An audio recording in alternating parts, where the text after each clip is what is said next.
Hello everybody, it's Wolf again with Wolf's SPT, Survival Prepping and Tactics. And you know the story, we're here to do another video. I wanted to do this video. I think it's important. Kind of outside of my normal purpose, but I do think that it's necessary. So we're going to do it. I'm going to try not to get too political or religious or anything else on you guys. I realize I may have some viewers that are on the other side of the fence, but still like the idea of being prepared. There's nothing wrong with that. But today we're having a little discussion about freedom and what's currently going on and what I think may be going on in the near future. What's going on? Everybody knows there was a horrible tragedy, in Connecticut, and everybody knows about it. We know what talk is currently on the table. We're talking about weapons bans. Some of you may think that reenacting the 94 ban is okay, is acceptable. I don't think you should be able to ban any weapon in any form, with the exception of possibly nuclear, biological, or chemical. And let's get into personal opinion on that. I'll do that. I'll open up. I'm a constitutionalist. I mean, original constitutionalist at heart. So, according to the Constitution, my belief says you should be able to have even nuclear, biological, and chemical if you can build it yourself, because that's what the Constitution says. And the other part of me says I can understand the government saying, okay, we're not going to allow people to have weapons of mass destruction. But it's unconstitutional. So my personal belief is I'm okay with that side of it. But my political belief is even that's wrong, because you've got to read the Constitution. And that's what we're going to talk about today. We're going to get into just that. Some people are saying, well, it's just semi-autos or it's just mags over 10 rounds. It's wrong. And I'm going to explain to you why I feel it's wrong. So, to do that, we're going to use this bad boy right here. Constitution of the United States. I have a mirrored image so you can read that, of course, but just showing you the picture. It's a pocket constitution, and we're going to use this as our reference. So I wanted to find you guys something in the Declaration of Independence. I know everybody's heard it, but I wanted to go over it anyways, because I want to define some things. Because some of you believe that the Constitution is a living, breathing document, and that it's subject to change, which it is, under amendment. So, with that, here we are, 35 to 39. That doesn't make sense to me. Let's put the Declaration of Independence at the back of the pocket Constitution after the amendments, but okay, I want to read you guys the part of the second paragraph of the Declaration of Independence. July 4th, 1776. We hold these truths to be self-evident that all men, and that includes women, but it's a general term, fancy words from way back in the day, some of you might not understand, I know, but all men, that includes women, are created equal, that they are endowed by their Creator with certain unalienable rights, that among these are life, liberty, and the pursuit of happiness. Everybody's heard that before, right? Okay, yeah, right. At least 90% of you should have heard that somewhere before. But let's define these rights: life, liberty, and the pursuit of happiness. What does that mean? Like I said, they talked a little different back then. None of the slang we know today. They just didn't talk the same way. I'm not even going to get into all the different ways that they didn't, but let's go through those three alone and try and define them more clearly. Life. To live your life, to know your life is never threatened, unfairly, or unjustly. Life. You are free by a right given to you by your Creator, whichever Creator you believe in, if you believe in one, to life. That means that nobody's allowed to kill you just because they feel like it. So with that, if you have the right to live, you also have the right to keep yourself alive. Self-defense. That's just common sense to me. I don't know why it wouldn't be common sense to anybody else. So if you have the God-given right to life, then you have the right to keep yourself alive. Would that not make sense? If somebody wants to post a comment and argue with me that no, you don't have the right to defend yourself, you have the right to live till somebody else decides that they don't want you to, go ahead. We'll see how that pans out for you. Liberty. Liberty, freedom. The freedom to do what you will, as long as it doesn't violate anybody else's God-given rights. So, and I read a quote once, and I'm paraphrasing, but I believe it was either Thomas Jefferson or Benjamin Franklin. Liberty is the ability or the freedom to do what one ought, not what one want. That's saying that liberty is the ability to live your daily life, to have a family and kids, to go to work to provide for them, to own things, to do what you ought to do. It's not that, oh, you can go and defecate on somebody's front porch because you're a free person. Well, that might be violating somebody else's right to life, liberty, and pursuit of happiness. So, but I think we've put a fairly decent definition on that. The pursuit of happiness. If you talk about the human race in general terms, what makes humans happy? I'm just on a day-to-day basis. Not you specifically, or your neighbor, or your best friend. You. What makes you happy as a human being? I would say that would be, the pursuit of happiness for me would be to have a family, to be able to work, to put a roof over that family's head, to put food in their bellies, to light their home, to buy things to improve our way of life, to buy things to protect that lifestyle, to buy things to make that lifestyle more convenient. And let's get into specifics. Okay, what do you mean? A house, food, utilities, cars to get around in, firearms to protect it, a dog to protect it, whatever I so choose. That is the pursuit of happiness. The libertarians refer to that right as the right to own property. And I see that there's something to that. And I just think that's a more clear definition of what the originators meant when they said the pursuit of happiness.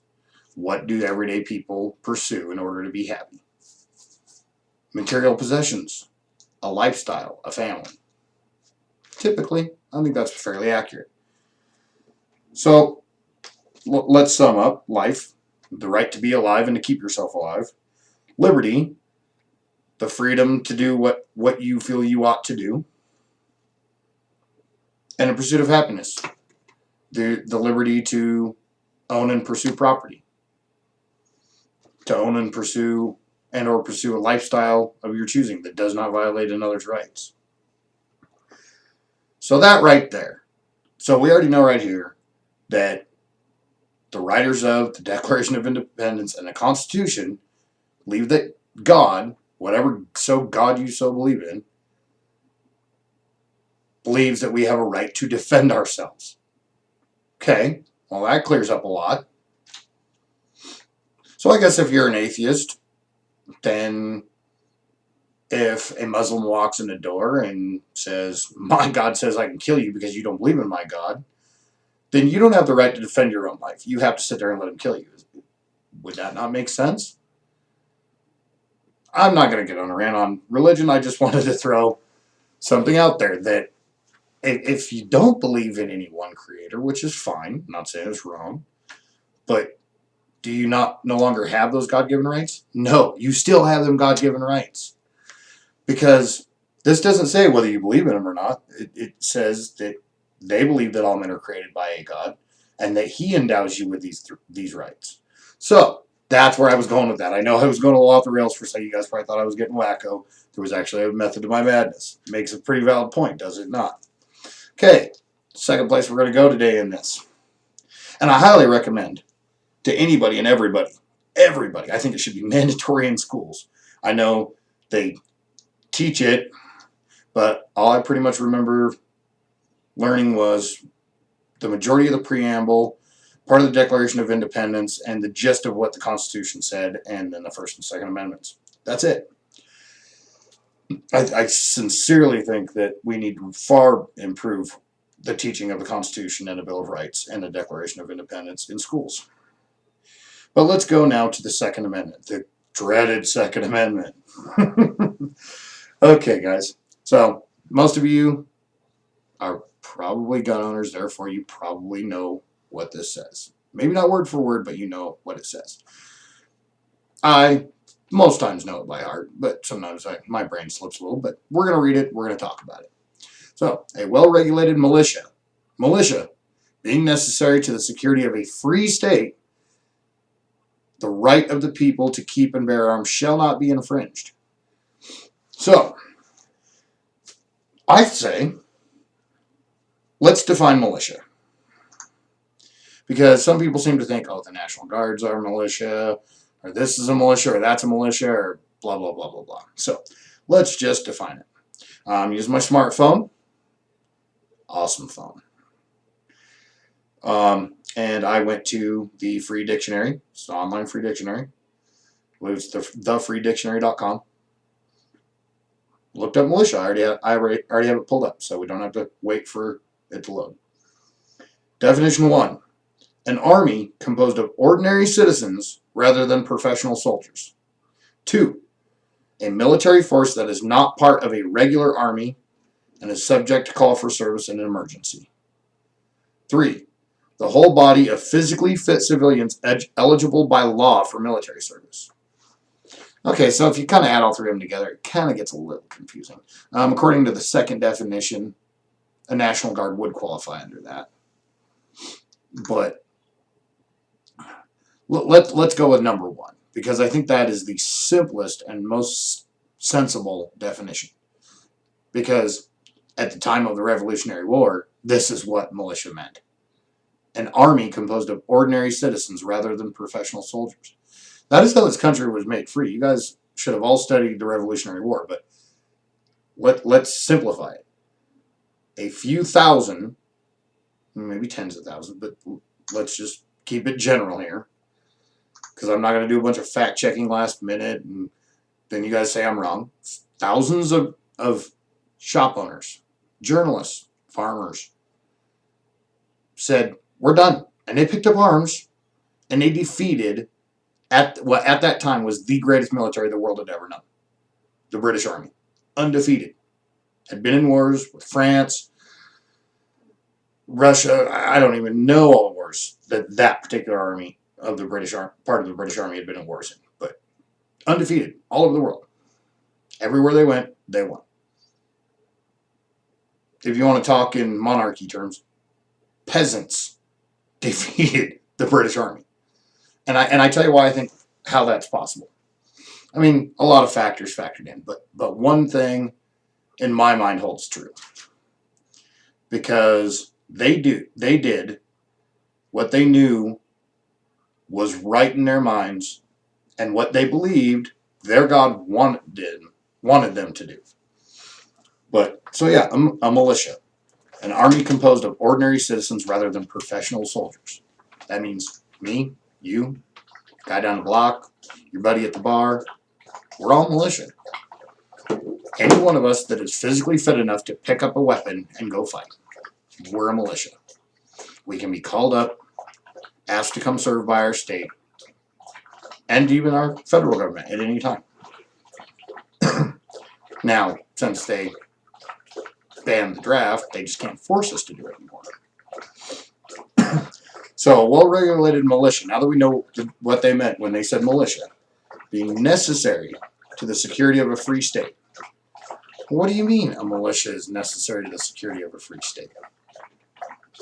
What that means to me is that it's saying the federal government might not always be able to protect you, or could possibly be the threat, so you need to be able to defend yourselves. as citizens.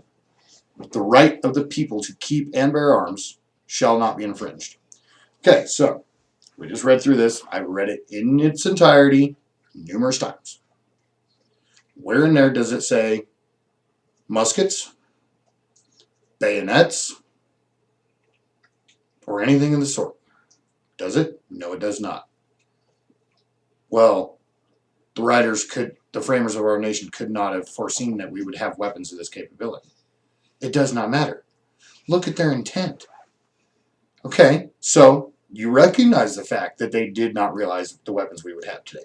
They only knew about the weapons they had at the time, which was muskets with bayonets and cannons and pistols. Does it say in here rifles? No. Does it say bayonets? No. Does it say pistols? No. Does it say cannons? No. So their intent in this is that the citizen, being a member of the militia, had the right to keep and bear any of the arms that the military could.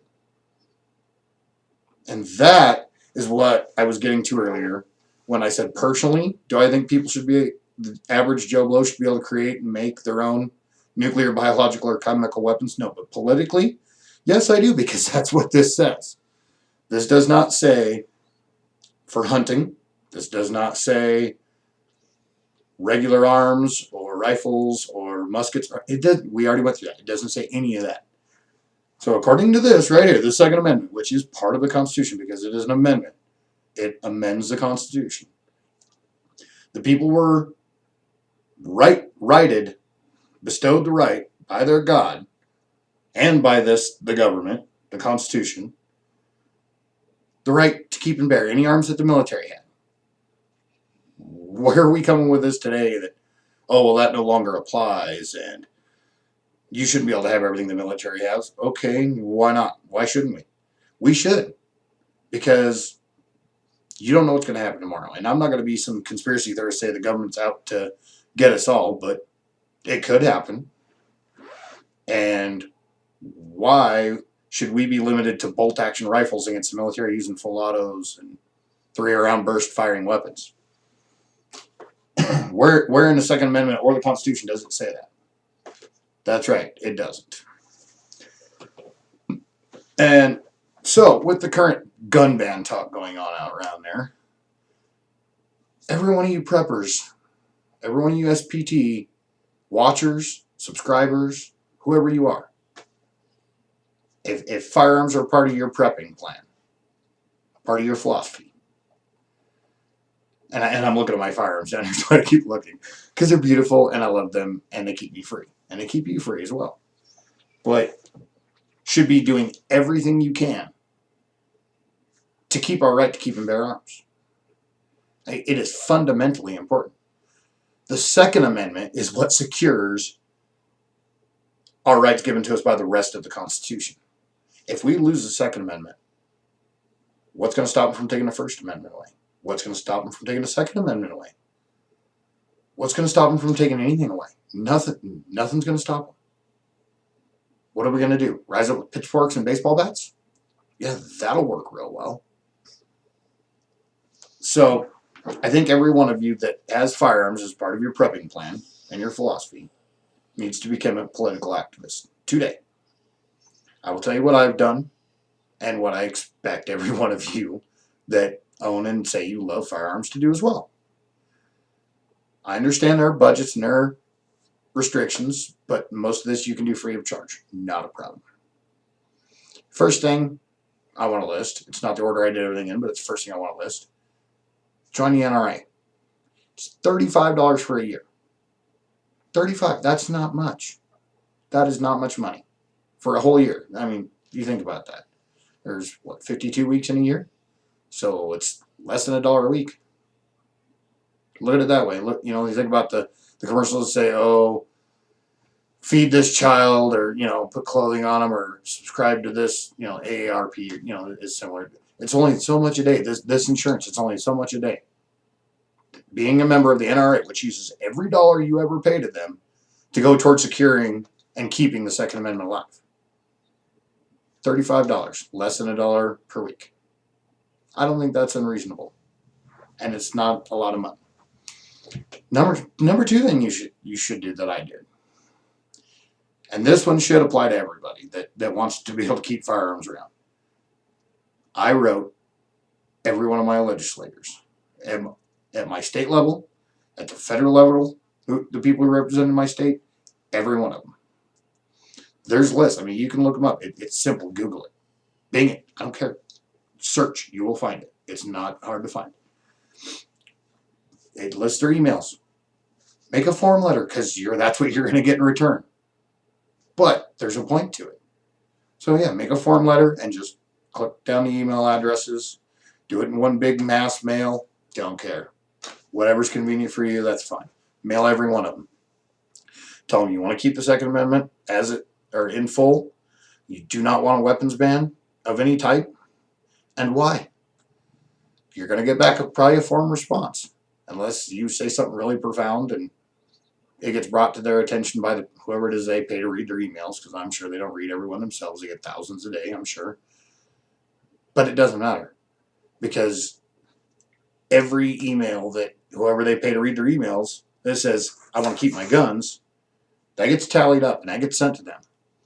And when your state representatives and your U.S. senators and U.S. Congress people, men and women, are being told by their assistants and whatever you want to call them, you have 100,000 people that are your constituents telling you they want to keep their guns, and they vote yes, they vote yay on a gun ban. Then they know where they stand. When they don't get reelected and they get sent down the road, that's on them now, isn't it? But they're supposed to be here to serve us. We employ them. We pay their salary. We hire them, through elections. They work for us. So first, well, in our listing here, it's the second thing you need to do. You need to tell these people that this is what you want or don't want, and it's time to be loud about it. There's no longer any need, reason, or excuse as to why to not be an out loud gun advocate. Because the guys on the other side, they aren't quiet. These are the same people that were around during the Brady Bill in 1994.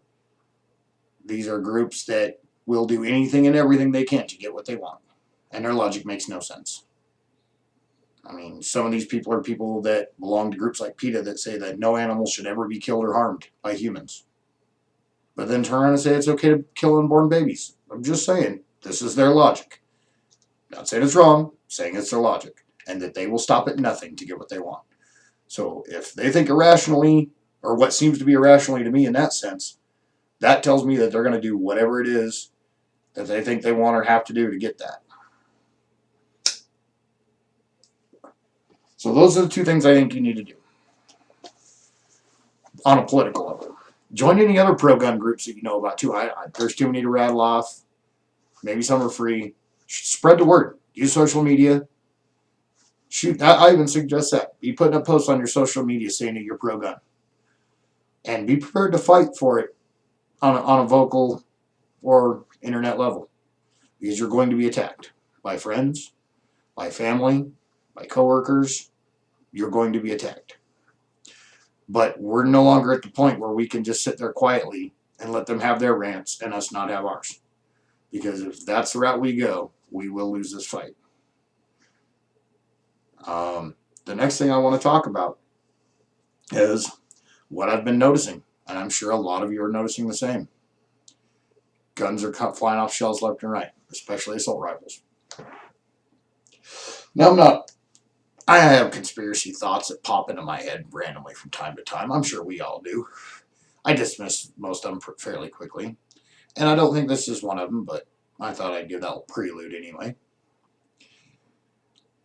I have a certain fear that a small amount of those guns that are flying off the shelves are by socialist progressives that are saying, oh, well, I'm going to go buy all these up so that some right-wing wacko can't buy them. And then when they do enact a gun ban and decide they're going to confiscate or give a gun buyback program, I'll just give them to them then. That scares the hell out of me. But let's not linger on it. I think it's a small, if it is going on, it's a small amount. But that is the sort of thing that these people are not beyond doing. They're not above that at all. They would do that. You can bet your bottom dollar. But for the rest of you who are buying them, I can only presume it's for one of two reasons. Logically. Okay, the first reason is that maybe you think that it's just going to be what they've been saying is that it's going to be a ban against future sales, so you want to buy it all up now while you still can. That's great. Nothing wrong with that. More power to you. Go for it. I don't think that's the case. I think it may be the case for a while, but that's not the long-term goal. Their long-term goal is to unarm every civilian citizen in this nation. I think the second thought line is that if confiscation is their plan, then they can have my guns when they prime for my cold dead hands, something along those lines. Saying's been around a long time. Thought I'd utilize it. And I hope you're really dead set on that. The reason I said to use social media and to write your representatives and to join pro-gun groups is hopefully we can avoid that. I know I don't want to take a human life if I don't have to. I know I'm willing to. I just don't want to if I don't have to. And I hope all of you are the same way. Let's do everything we can to cut the snake off the head and win the fight now, rather than have to fight it with a gun later. But I seriously hope that those of you that are just buying up guns left and right are thinking over all of the contingencies. There's the word I was looking for. Because they may, for now, stop at banning future sales. It's not going to last. There'll be another shooting. Oh, now we want to confiscate them. We're making you register the one made you register the ones you have when we said no more future sales. Now we're going to use that registry to come take your guns. And I seriously hope you're not buying them just to bury them in the wilderness somewhere so that you can get to them if the need ever arises. At the point they say they want to confiscate any of our firearms, that's the time that if you have a gun buried, you need to be pulling it out. Now, I'm not saying start a revolution. I'm not saying rise up.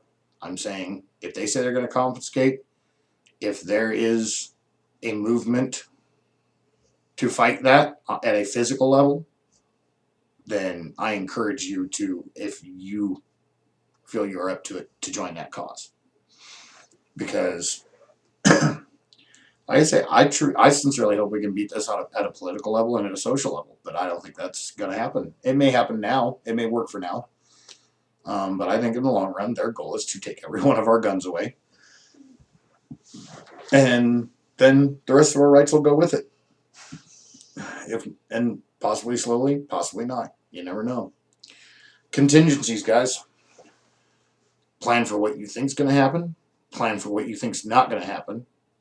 And plan for everything in between. It's the only thing you can do to be anywhere near prepared, mentally and physically. So, but if it does come down to it, have you really thought through the repercussions of, well, I'm going to fight before I let them take my guns? And if that's your view, that's great. But have you thought of the repercussions of that? You may very well have to take a human life. Are you prepared for it? Have you thought about it? Because that person is a mother, a father, a brother, a sister, a cousin to somebody. And you're ending their life. That's never a good thing unless it's necessary. And I think that is one of the only causes that makes it necessary is to protect your liberty and your family's liberty. But let's not rant on that too much. Enjoy the liberties you still have while you still have them. I hope you guys that are out there buying guns are having fun with them. And prepare for what's coming ahead, guys. I just thought I'd throw some knowledge at you and get you in the right mindset and get you active. I really hope you listen to what I said today and start contacting your representatives, get in touch with some pro-gun groups, do everything you can to be a pro-gun advocate everywhere you go every day. That is all. Wolf is out.